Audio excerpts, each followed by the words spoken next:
নমস্কার বন্ধুরা, ডলির রন্ধনশালা সবাইকে স্বাগত। আজকে তোমাদের সাথে শেয়ার করব মেথি শাকের দারুণ টেস্টি একটা রেসিপি। সন্ধেবেলা গরম গরম চা বা কফির সাথে যেমন তোমরা খেতে পারবে, তেমনই কিন্তু গরম গরম ভাতের সাথে খেতে দারুণ লাগে।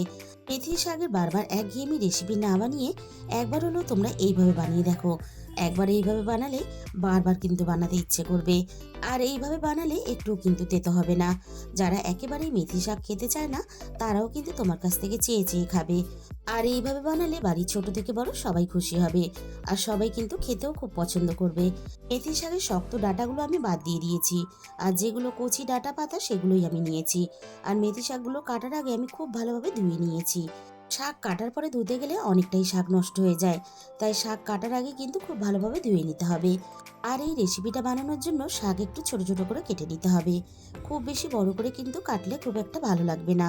তাই ছোট ছোট করে আমি শাকগুলোকে কেটে নিলাম। পুরো শাকটাই আমি কেটে নিয়েছি।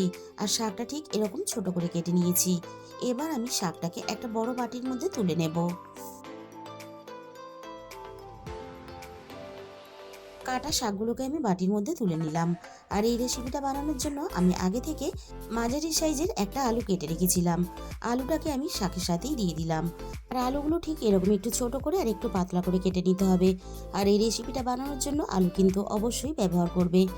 এবার আমি আলুর সাথেই দিয়ে দেবো স্বাদ মতো লবণ। এবার আমি আলু আর শাকটাকে লবণ দিয়ে খুব ভালোভাবে মেখে নেব। আর এইভাবে কিন্তু আলু আর শাকটাকে লবণ দিয়ে খুব ভালোভাবে মেখে নিতে হবে। তাহলে শাকটাও বেশ ভালোভাবে নরম হয়ে যাবে আর সাথে আলুগুলোও খুব ভালোভাবে নরম হয়ে যাবে।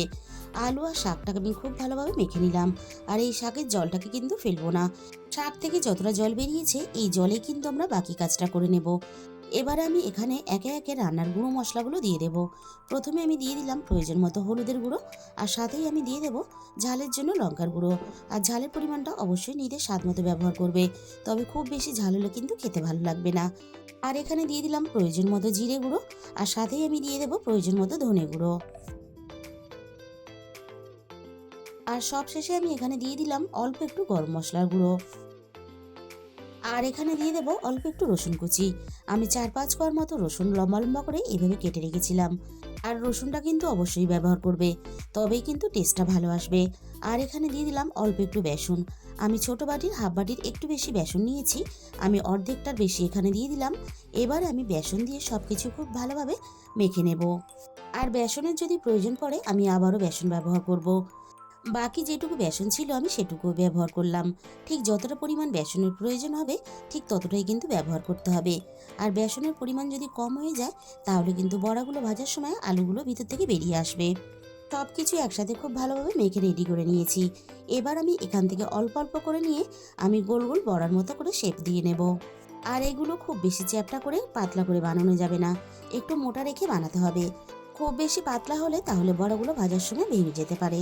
আমি সবগুলো বড়া ঠিক একইভাবে রেডি করে নিয়েছি। এবারে আমি বড়াগুলো ভাজার জন্য কড়াইয়ের মধ্যে প্রয়োজন মতো তেল দিয়ে দেব। আর আমি এই বড়াগুলো সর্ষের তেলেই ভাজবো। তোমরা চাইলে কিন্তু সর্ষের তেল বা সাদা তেল তোমাদের যেটাই সুবিধা হবে সেটাতেই ভাজতে পারো। এবার আমি তেলটাকে হালকা একটু গরম করে নেব। এই বড়াগুলো ভাজার জন্য তেল কিন্তু খুব বেশি হাই হিটে গরম করলে হবে না, তাহলে উপর থেকে খুব তাড়াতাড়ি রং এসে যাবে ভাজার। আর ভেতরটা কিন্তু কাঁচা থেকে যাবে।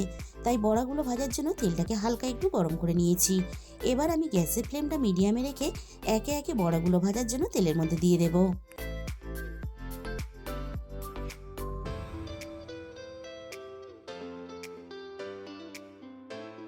আর বড়াগুলো তেলের মধ্যে দেওয়ার সাথে সাথেই কিন্তু ওল্টাতে যাবে না। একটা সাইড বড়ার প্রথমে খুব ভালোভাবে হতে দিতে হবে। বড়ার একটা সাইড বেশ ভালোভাবে হয়ে গেছে। আর এইভাবে একটা করে বড়া উল্টে দিতে হবে।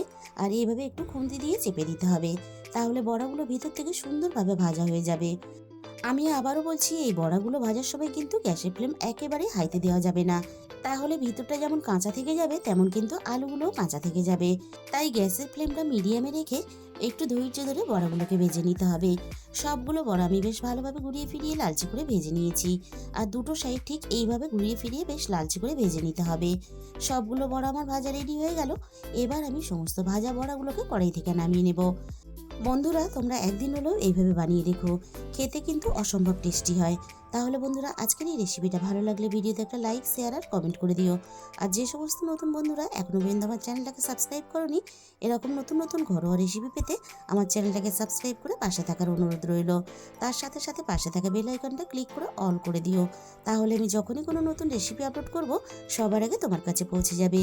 আর রেসিপিটা দেখার জন্য তোমাদের সবাইকে অসংখ্য ধন্যবাদ।